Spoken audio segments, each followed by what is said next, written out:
它的 maintenance fee 从400块直接飙到800块。很多人买房一听到 low density 就觉得很 exclusive， 很有 privacy。但我有一个 friend 哦，他去年买了一间只有90个 unit 的公寓，面积大概1040 square feet 左右，住的确实很爽。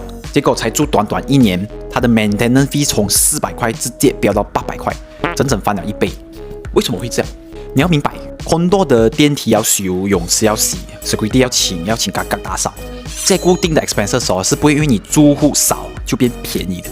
当整栋楼就只有90个人在那边分担这些账单的时候，每个人拿出来的钱肯定多到吓死人。